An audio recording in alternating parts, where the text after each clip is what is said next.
Welcome to Voice Rising with Kara Johnstad. Enjoy weekly conversations with leading luminaries, pioneering visionaries, singers, poets, musicians, and sound healers as we explore the profound role our voice plays on the path to self-realization and global enlightenment. The internationally acclaimed singer, composer, author, healer, recording artist, voice expert, creator of Voice Your Essence, and founder of the School of Voice, Kara Johnstad uses her extraordinary spiritual gifts to empower others. Everything in this world vibrates. Everything has a frequency. A pioneer in the field of voice work and transformational songwriting. Her breakthrough methods are helping thousands of people worldwide fine-tune their body-mind-spirit system and unlock the energetic frequencies of limitless creativity, health, and abundance. Share your voice, ask your questions, join in the conversation.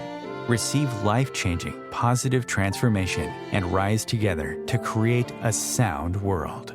And here's your host, Kara Johnstad. Hello, everybody. Music has the power to heal, to unite, and to awaken something deep within us. But what happens when music itself becomes a bridge between cultures, between activism and art, between the ancient and the modern?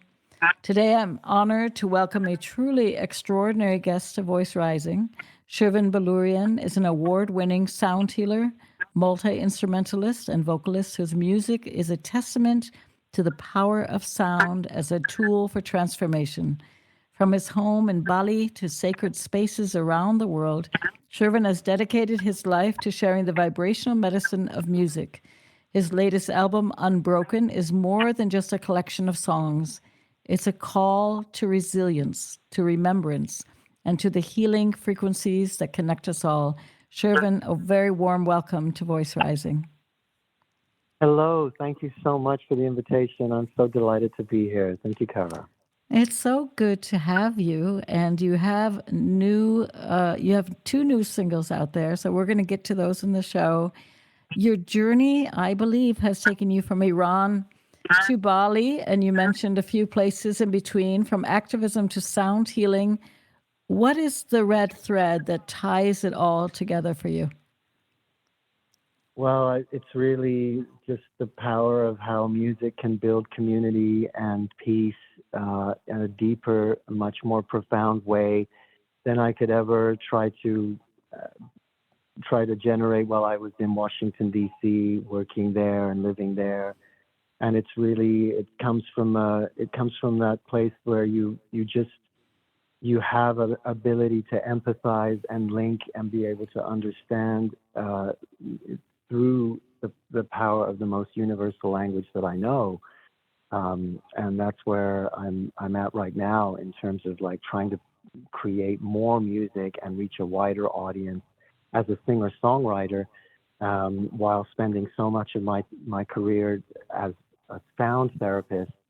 And it's kind of like it's been my own evolution now to start delving deep and going into my own personal journey and going into some, places that aren't always so light and love, and be able to really bring that to the surface as a means of being able to truly share who I am and what I'm about. And the truth is that really so much about expressing your truth in this world and being able to do that through a voice that is unencumbered. I love that, Shervin, because I do think that we need more music in it's no longer the new age scene, but the creative conscious scene, the yoga scene that is, like you said, not only about love and light. We all are growing out there and have struggles, and there's a lot of harsh, dark winds out in the world. So it's good if we can embrace what we are struggling with and what we're going through. And I know that you work a lot as an activist, bringing consciousness to different areas. When's the first time that you consciously remember feeling the true healing power of music, not just as a listener, but as this energy flowing through you, as an instrument? Well, that's a great question. I I have felt, particularly in my journey as a youngster, um, a great deal of stress and stress, and a great deal of having to um, just kind of self-regulate and try to bring myself to a place of equilibrium. And from my oldest memories, I can remember how singing to myself was my way of being able to come into that equilibrium in Mm. moments of great just stress and pressure and fear. So I am kind of like this living embodiment of how the voice, particularly the voice, can create that effect. Of course, at that time, I didn't realize that this was happening and that this had, these healing properties. That the voice could be able to create this kind of space. But it was through this process that I started to realize that it was really something that fell into my lap, and later in my life, when it started to become clearer that this was a part of where my destiny would be leading, that it would, it would be something that would have such a direct impact in a way that then I could share with others because it was so authentic. You call your new album Unbroken and say that it's your most personal album to date. What inspired the name for you? What does Unbroken mean for you? Well, it's what it means to me is, you know, I would say all of us go through some kind of trauma or another through Mm-hmm. our lives. Sometimes it happens repeatedly. Sometimes something that strips us away, it breaks us down. So in our minds, it feels like we go into great states of depression and great states of anxiety. I know this is something that happened with me. I had to even leave home at a very, very young age because my parents couldn't look after me based on what they were going through. Mm-hmm. I had the great fortune of having a person, an icon in my life who really managed to become my legal guardian and really support me through my sister Nushin. That's what caused me to move from the UK to the United States. And I just know that there's so many of us that go through this process of having the trauma sweep us away and take us under. And I wanted to create a story, a musical story, a personal story, deeply, deeply private story about how it doesn't have to be that type of narrative, that Mm-hmm. we can go through these very intensive experiences in life and that we can find our way and to not lose sight of, of what it is that makes us become resilient and become more able to adapt and respond to life and be flexible in life and be able to understand others. And I feel like that's really the core and the crux of anybody's healing journey, that we are provided, these challenges in our lives, which then allow our true nature to come to the surface. And we get to have a choice in many of these situations where we can, you know, um, not let these things sweep us away, and instead we can choose resilience. And I feel like I've been fortunate enough to have that choice. I've always wanted to give back. I've always wanted to be in service. And I feel like that's how I can do that in this most recent iteration of my art, which is this album, Unbroken. This new single that you just brought out is the second single from your record, from your Yeah. album. It is called "This Is Your Time," and it's a powerful tribute to the resilience, exactly what you're talking about, resilience of child refugees, which is inspired by your own journey. When you set out to create this piece, what emotions or stories were you drawing on, or is that simply what you were talking about, going from Iran to the UK to the United States and all the uprooting that was happening? Oh, I'm feeling a little emotional with that question. I feel Ah, like where it was coming from was really how it's valuable to be able to share these stories. yeah. That it's not valuable, it's essential today, because the number of refugees is growing. It's massively increasing. And, you know, it's something that is caused by conflict, something that is caused not by people willfully wanting to leave their homes and their family legacies and, you know, their places of deep connection, but because it's been forced upon them. And so that story is starting to get lost in translation, because there's not an awful lot for people to be proud of when it comes to being able to put themselves out in the world and to really, you know, embrace and admit that I'm a refugee. I've gone through this process and I've had to now build my life again. I think there's a lot of stigma when it comes to the idea of outsiders, outcasts, refugees, and so forth, which isn't necessarily positive. So I feel like these are stories that get swept away under the rug. They get buried because it's so difficult to be able to talk about them in a way that feels accepted.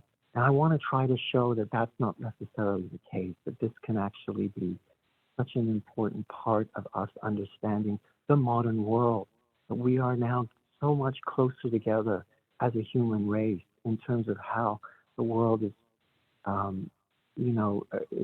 the diversity and the eclectic inclusivity that can be created from all of this wonderful hodgepodge of different cultures that are around.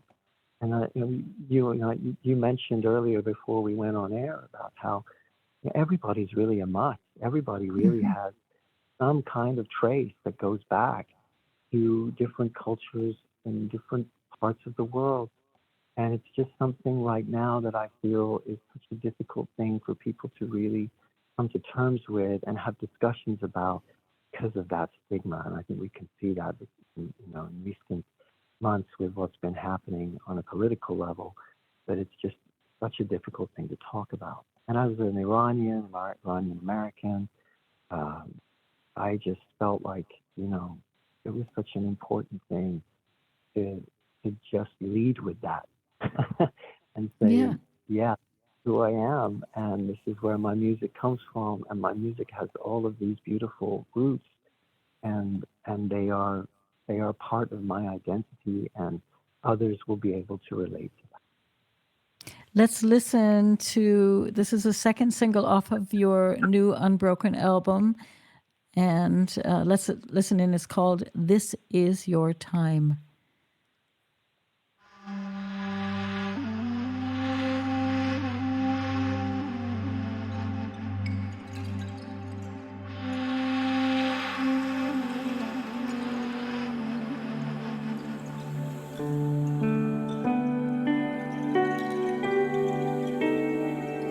To all those who have gone, and all I've said goodbye to, you are not forgotten, for my life was made purer by you. When to find the fighting's not my way, a voice whispered to me that it was only love can save me. No matter how broken you think you are, whatever unspoken harm was done. No matter how deep the scar or how high you've gone, stay open. Your heart was meant to shine. This is your time. So much was taken, but not my faith. By thy grace, oh, thou hast mercy. I have everything I need to plant the first seed amidst all tragedies. It was only love that could save me. No matter how broken you think you are, whatever unspoken harm was done. No matter how deep the scar or how high your God, stay open. No matter how broken you think you are, whatever unspoken harm is done. No matter how deep cuts the scar or how high you keep your guard, whatever this world has put you through, if anyone can, I know it's you. Stay open, your heart was meant to shine. This is your time. This is your time, a single off of Shervin Boloorian's newest album, Unbroken. Shervin, I believe this song draws from a poem by Arab-American refugee Manal Omar and carries this message of overcoming displacement. So you were talking before about how music is a universal language, how it really was there for you when you were a child going through so many things. What do you believe is the role that music is playing in balancing the narratives, especially in a world where refugees are so often misrepresented? Well, thank you. Thank you for the question and for sharing my song with your audience. I feel like the message is that music has an uncanny power to be able to just not only bring us into a connection with each other and bring us into a place of understanding with each other, but that there is an ability for us to learn about different cultures, to learn about different histories. So much of the tradition of oral sharing of the past is done through music and storytelling.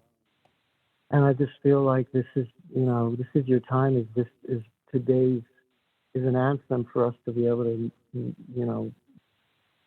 try to bring the world together at a time when we're just fractured and divided, and we're looking for all the different ways that we're so different from each other. The music, you can't have a form of separation there when you're listening and appreciating and understanding something that is symbolic, that is full of lyrical content, that is full of meaning in terms of the musical power of what's being shared. So I just think that it's something that not only can be a conveyor and an agent of being able to express things that you don't normally hear about, mm-hmm. but particularly imperative right now at a time when just the world, that our worlds are seemingly being pulled apart because of political and ideological differences, and to kind of get into a deeper place where we can get past the anger. I feel like so much of my life when I was in Washington, D.C. was driven by reaction. And I mm-hmm. see it now, see it happening even much more damagingly than I saw before. And sometimes you got to get to the grief underlying the anger in order for us to be able to start having a better sense of what we're dealing with without having our own reactions and our own past start to dominate what's happening. So I just thought that this story of,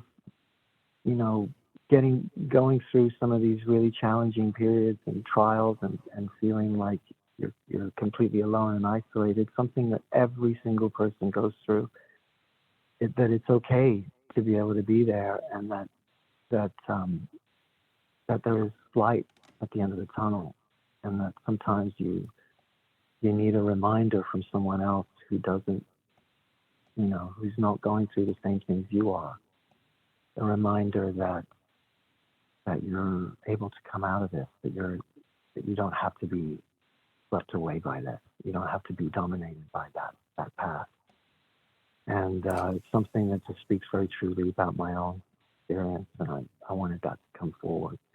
And the song itself has I play a lot of my own instruments. I've been a multi-instrumentalist for many years, and I play the Persian ney on that song. You can hear it at the beginning coming through very, very directly, and so there it is. You've got this kind of an ethnic, very unusual instrument brought into a song, a single that put out there, and it just, again, it's a reminder of where my roots are, and that there is a lot to celebrate from other parts of the world where we are told that dangerous and inhumane. Shervin, you've performed and facilitated healing sessions worldwide. You're currently in Bali, but you work actually as a sound healer and, of course, as a singer-songwriter. So people, they talk about music as therapy, but you take it one step deeper and talk about music as medicine. What is the difference to you between music as therapy or music therapy and music medicine? Oh, that's a great question. I love that. I feel like music is medicine. It's life. It's life force. Mm-hmm.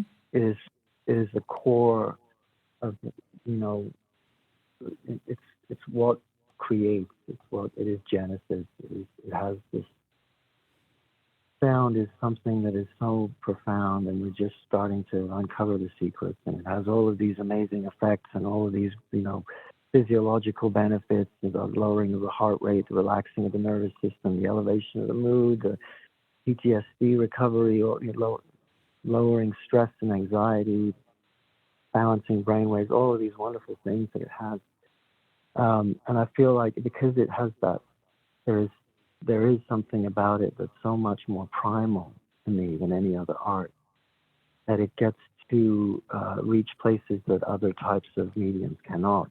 I feel like it's something that can be itself an opening. It can be an alchemical corridor. Once you start relating to your hearing sense and feeling sounds, then you can also open yourself up to the other senses. I feel like this is so essential today, Kara, because we live in a society today where we sometimes have to numb ourselves in order to survive. I know I did when I was working and living in Washington, D.C.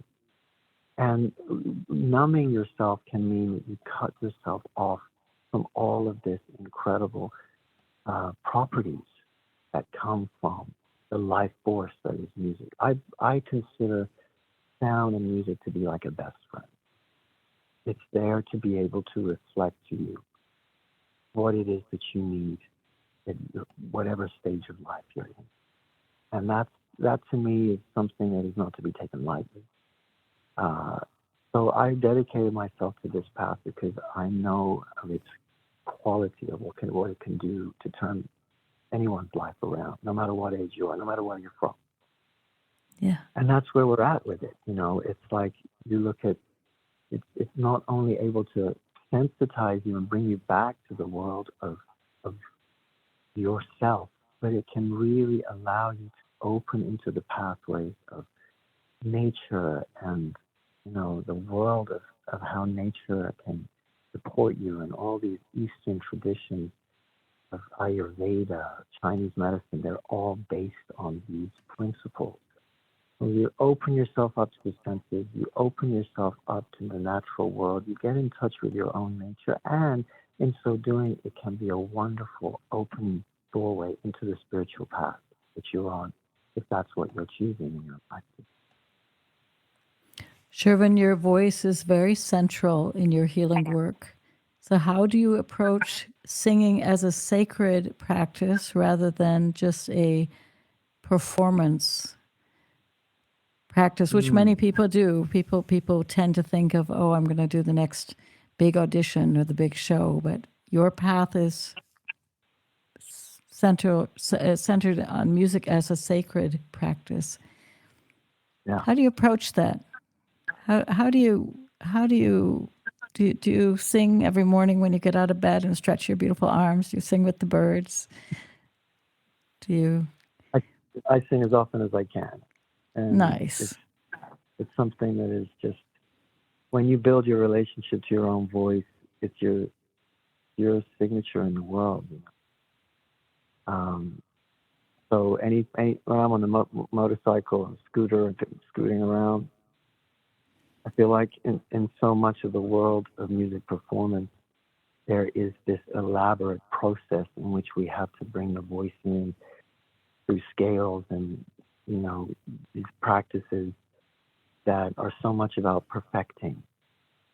And what I would like, you know, my students and the people who work with me to do is just to get into the habit of connecting to the voice without putting that pressure on ourselves. The most magnetic voices, and Kara, maybe you can relate to this, and I've heard your music and I can attest to it as well, is that when you are in your state of relaxation, when you are in your center, and you are able to bring your voice forward, and you've built that relationship enough with that voice so that it shows up to you as much as you show up to it. Mm-hmm. That's an important part. That then it starts to have this magnetic quality, something that I call the magnetic voice. And it's something where you just are able to touch people around you, no matter, you know, how skilled or unskilled you are in the technical world. In my personal view, you're able to really touch people if it comes from that authentic place, with presence, with attention, and with that relationship that you built with your voice. And so, you know, I can tell myself, when I'm giving my presentations and I haven't connected with my voice. I haven't spent time with it today. I haven't had enough of play with it. I haven't listened to it and been able to communicate with it and figure out what it is that it wants today. And it's a very multifaceted process. You don't just show up and tell your voice, there, go for it. People who are technically very advanced, they know that it takes time to build that relationship, just like with any friendship. Pick up the phone, you take some time with your friends, you have a process by which you get to know each other. And I feel like we put so much pressure on ourselves. One of the main things that I do in my trainings is to really get people connect with that authentic voice, which can create that magnetic quality, even if it's just a very simple vocal pattern that's coming forward. It has that power to be able to create a quality that people can relate to. It goes into that primal place. I feel like when we get into entertainment, that it's a different attitude, different approach, different mindset. And that works in that world. And it's just something where you just have a different mindset when you approach it in the world of sound and music as a form of therapy. Because if you're wanting really to touch somebody, if it can come from that deeper place of where you are at, it will always be successful. Yeah, it works in that world, but I'm thinking of so many beautiful channels and portals who probably would have been very well supported if they would have been able to take time, a little bit of time off between all their concerts and shows. You know, the beautiful Amy Winehouses or the beautiful Billie Holidays or the Janis Joplins or they had to, or they tended to sometimes have to turn to alcohol or other things because their system maybe needed to have a shavasana or maybe needed to have a deep relax, and they weren't able to with the tempo of that business. So it's beautiful to have spaces where we can get to know our voice without that pressure. Shervin, we're going to take a short break, and we'll be back with more of your new music and more about music and activism. Thank you so much.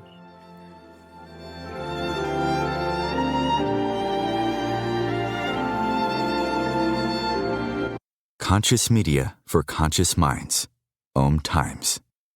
Ascending Hearts is no ordinary dating site, but a spiritual dating site with a purpose, to link you with your soulmate. We engineer the serendipity so you can trust that you will attune with someone that has the same matching vibration as you. Ascending Hearts, the conscious dating site for the spiritually aware. Try Ascending Hearts for free. AscendingHearts.com. With happy clients all over the world, Kara Johnstad knows that your voice is the missing link to more authenticity, abundance, creativity, and health. An internationally acclaimed voice expert, Kara's breakthrough methods have helped thousands of people successfully heal their voice wounds and extinguish the story of self-doubt and shyness forever. Join in group trainings, attend online sessions, schedule one-on-one time, and invite Kara to work with your organization and community. Get started today. Go to www.karajohnstad.com and receive a special guided meditation designed to fine-tune your inner voice and welcome you on the voice journey. This is Kathy Beal, host of Celestial Compass, featuring astrology you can use. Celestial Compass points you to what's going on in the sky and what you can do with it down here on Earth. We also explore fun, effective, and cosmic tools for navigating this adventure we call life. Join me the first and third Monday of the month at 5 p.m. Eastern Time for Celestial Compass. It's enlightening, entertaining, and empowering. Host your show on IOM FM, the radio network of Om Times Media, one of the more recognized brand names in the conscious community, and is backed by the extensive marketing reach of Om Times. Hosting a show on IOM FM immediately connects you with our extensive dedicated community. You came across someone struggling with hunger. How would you recognize them? Would you notice an 8-year-old girl who's not excited for summer break because she may not be having lunch again until September? Or a war veteran who's having a hard time landing a job and getting back on his feet? I am the 1 in 8 Americans who struggle with hunger. I am hunger in America. Hunger can be hard to recognize. Learn why at IamHungerInAmerica.org. Brought to you by Feeding America and the Ad Council.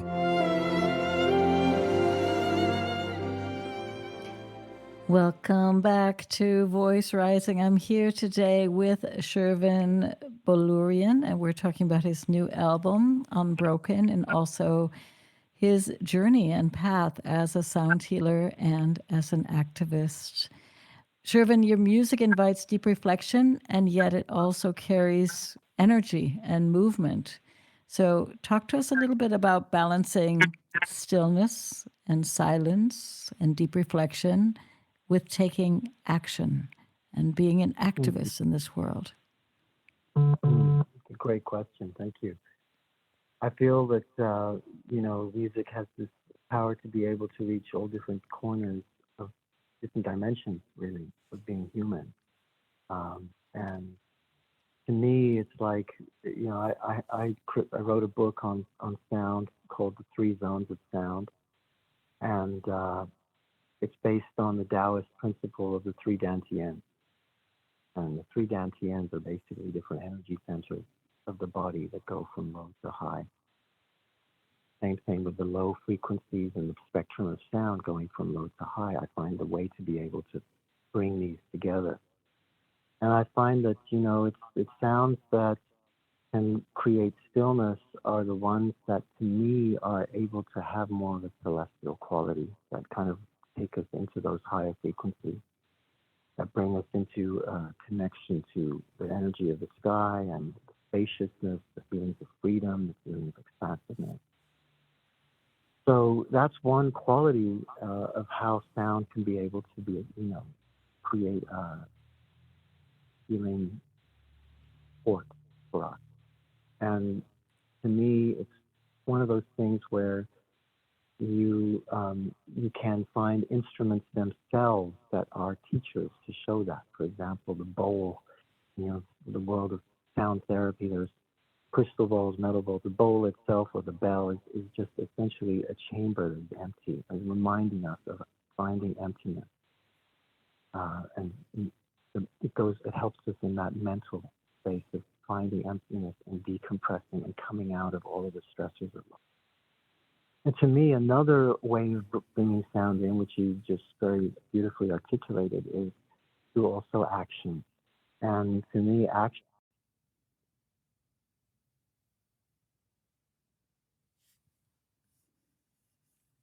I lost you. Oh.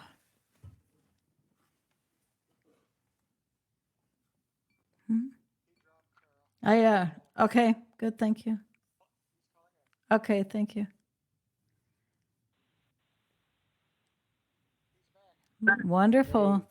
Hi, through action. No, this is an international Global Heart Love Fest. You are in Bali. I'm in Berlin. We're in Brazil, New York City. This is it. Let's go. It's beautiful. You're talking about action. Yes, thank you.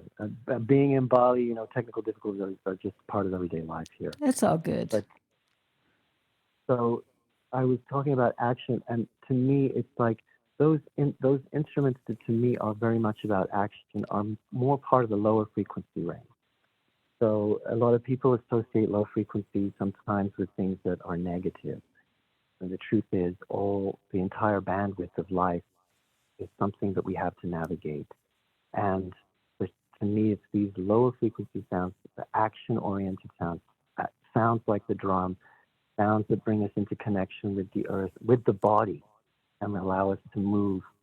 And we naturally, when we hear low frequency, those of us who love bass, love to move our bodies. And so it's, to me, even when you think of, protests, activism, marches, there is always someone with drums or with some instruments that help us to kind of come in together, and even chanting together, phrases together of unity, of solidarity, and so on and so forth.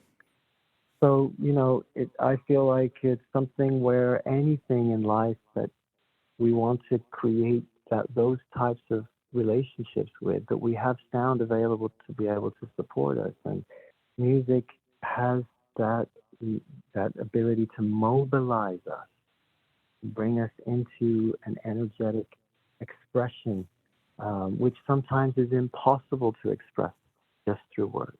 Sometimes it's beyond the reach of language. And when you can have an open conversation to expose injustices, to tell the story of those injustices through music, through sound, then you're drawing attention to oppression and injustice that exists in a way that can change the status quo. And that is the definition of activism for me.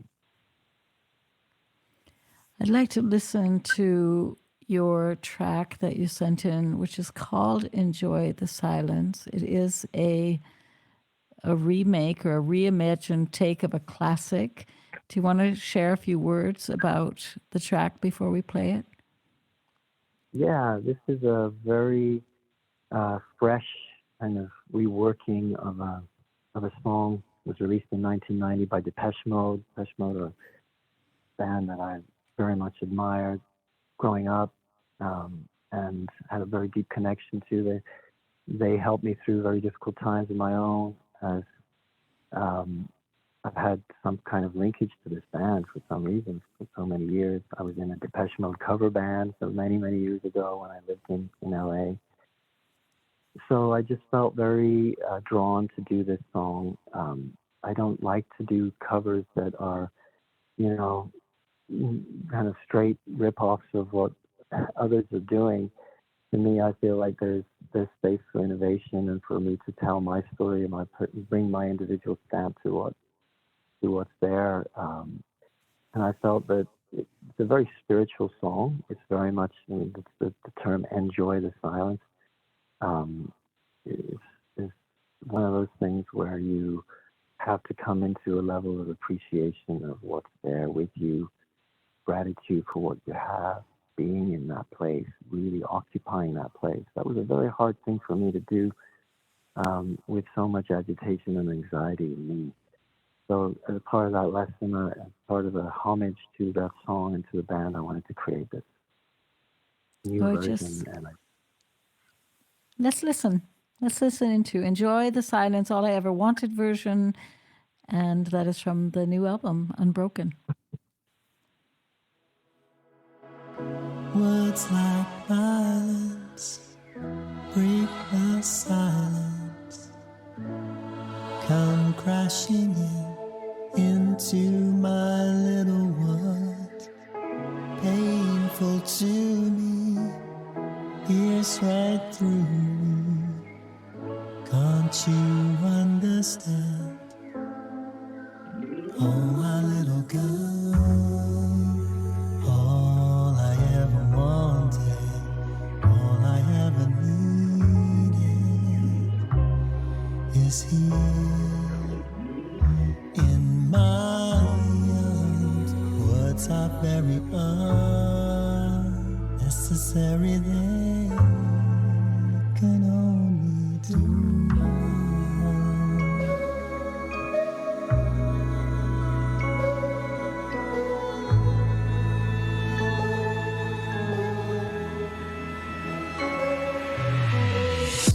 Thousands spoken to be broken. Feelings are intense. Words are trivial. Pleasures remain, and so is the pain. Words are meaningless, unforgettable. All I ever wanted, all I ever needed is here in my arms. Words are very unnecessary, they can only do.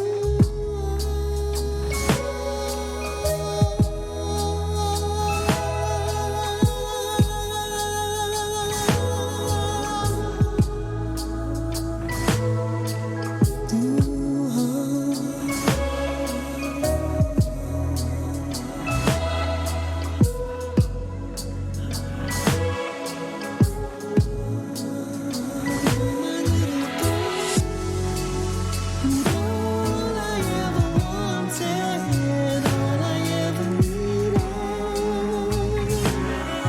is here. Enjoy the Silence. That was so gorgeous, Shervin. Shervin, your album has such a rich and a layered sound. So take us a little bit into your creative process. What does a song's journey look like from the first inspiration and first maybe melodic idea to its final form? Thank you very much. I feel like it's always different. It's where you have to kind of be very versatile as a listener and as someone who's kind of crafting something together. You have to be willing to play around. You have to be willing to, just spend hours with your creation and feel around with it. To me, it seems mostly it's it's different based on what's inspiring me in the moment. Sometimes it's a melody or some kind of collection of notes that comes to me, and then I start to play with that and start to bring lyrics and chords and various other aspects of the music to it. And sometimes it's just like, well, this is your time. I was looking at a poem that was written by Manal Omar, this beautiful being who is a refugee herself, and I felt such an affinity with that poem. So Let This Little Girl Win, about just kind of setting aside the pain of the past, and that just brought in this gulf of emotion and inspiration in me that then I channeled into, adding my own lyrics, adding my own melody, crafting it and reworking it. And this song itself was just kind of shelved away, didn't really go much of anywhere. It was just kind of like my personal needs to be able to relate to what Manal was doing and to put that into form. And then later, when I started to work with this amazing producer, Kipper Eldridge, who won Emmy and Grammy Awards at Sting, he really kind of helped me breathe life back into this song and get it back into a place where it was ready to be shared with the world.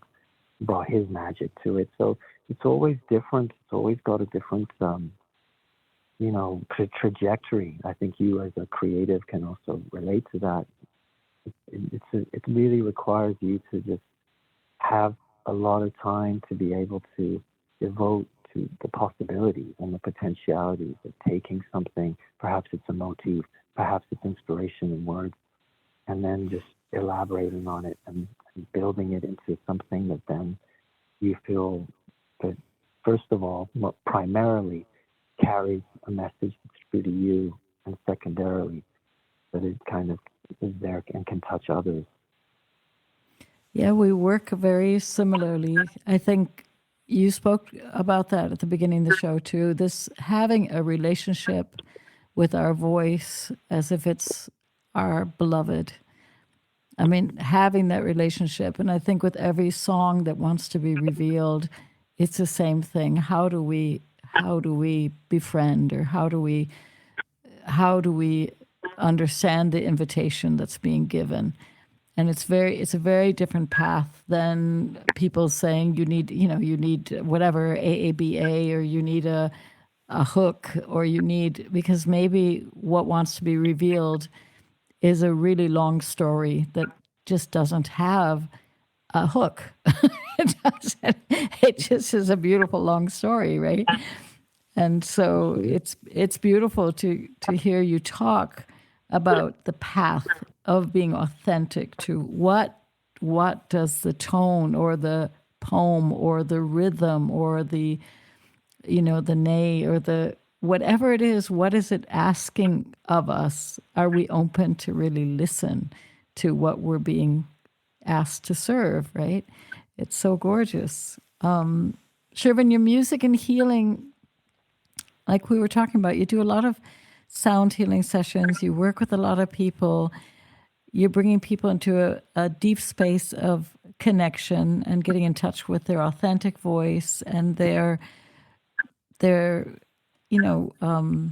maybe their innocent and beautiful creativity that they might have suppressed, and to bring them back into that playfulness. So many of us struggle with trusting that voice, whether it's in singing or speaking or talking about something that is deeply buried within. So what advice would you give to someone trying to find their own voice or find that deeper connection to their voice? Well, I think it's a great question again. First of all, I just want to say something really quickly, because what you said earlier about that, finding the creative way to be able to bring something into being and manifest it, because I think it's really related. Sometimes, the Balinese understand it. Balinese live here with so much of a connection to art and craft and music as an offering to on a spiritual level. And it's like, if you can bring yourself not only into the mindset of someone who is a creator, as a songwriter, as someone who's crafting something, and you can find that there's something from perhaps your soul that wants to come through your art, that maybe it's something that where the intention is laid on a pure level of wanting to make an offering, that it can really shift your whole perception. And I feel like if you can start from there, even with the voice, that it's something that can even change the way that you sing. It can change your whole connection to how you sing. It will come from a more profound place. I know that because as someone who, has, as a father, very much, my whole life changed when I became a parent. And I thought it would be something that would actually close me and shut me down. And boy, was I wrong. It completely opened me up, not just as a human being, but on a creative level too. I started coming up with melodies, singing to my babies. I have twin boys, they're 16 now. Mm-hmm. Back then when they were babies, the love and the devotion that I felt for them when I was, putting them to bed, and they were boisterous, to say the least. They were not calm kids at that time. There's two of them, so you're trying to put them both to bed. And you can imagine the kind of things that you're going through to do that. But so it makes you kind of have to dig in and find a different kind of resolve, and you kind of come out of the formulaic space. You become present, and it's like something else works through you when you are able to bring that level of love and devotion to a subject that you really feel that level of connection to, and you can feel that there's a difference. There's a difference between standing in front of a brick wall and singing at that brick wall and compared to singing to your loved one. And if you can really set aside that need to be able to push and try to force something, and instead wait and raise your sail and wait for something to take over and allow that to carry you. That's what I was doing with my two kids when I was singing to them. And it completely changed the way that I sang. It completely brought forth a new and fresh way of singing, and something that is still alive in me today when I sing.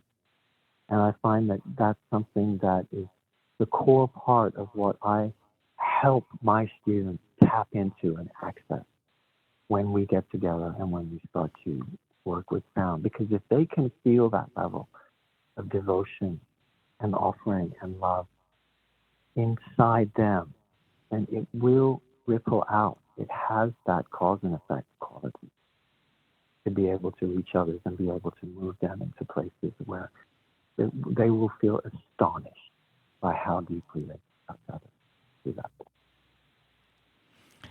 Shervin, if we were going to sit together 10 years from now, or even 5 years from now, what would your hope be for your music and your mission, but also for our world? What would you love to see happen in the next 5 years as we put out the intent? Kara, you've just come up with the best questions. You've done this before. That's so good. I feel like I would love to look back 5 years from now and say that, Unbroken created a bridge for others to feel inspired, not only to be able to have a beautifully created and crafted package of songs that tell my story and go into my deeper places of love and loss and finding myself and finding my own personal place in this world, but that will carry over and that will support others with their journeys, not only with finding solace in whatever hurt and pain and trauma they've been through and overcoming that, but also to help people to find a way and a means of being able to bring more therapeutic and healing music into their lives, and to find it to be a genuine and legitimate style of sharing sound. And I feel like that's really what we're all being called to do. You among us, probably chief among us in many ways, in terms of being able to really help a wider audience understand the benefits of how music can be a transformative tool. And I'm just hoping that will ripple out and start to touch others and inspire others, inspire creatives, inspire people who are already making music in the entertainment world to rethink how they formulate their music and how they share their music and how they express themselves with their voices. That's my essential wish. And I hope that there would be many collaborations that come from that, and people of great capacity and influence to reach others, so that every single person on this planet can be able to do that. I love it. Let's get every single person on this planet to be deeply connected to their voice, their beauty, their creativity, shift harm to harmony. Embrace this universal language where we are not in division, but we understand music is unity and diversity at the same time. That's what I always say. Like the octave is a perfect example, right? Everything's unified, and yet an octave is a different frequency. Shervin, I thank you so much for being with me today. Much love to Bali, and may your new album be very successful. I'm deeply grateful for this opportunity. Thank you so much for taking the time to have me on. Yeah, you're welcome. Oh, be blessed. Please, yes. If I could say, you can find me at ShervinBoloorian.com. Okay, ShervinBoloorian.com. Yes. Yeah. Please, if you don't mind just saying that with you. No, it's all in the show notes, everybody. Check out the show notes. When it goes up onto the streaming platforms, you'll find Shervin Boloorian's homepages, and you can stream him on all the major platforms. Bye-bye.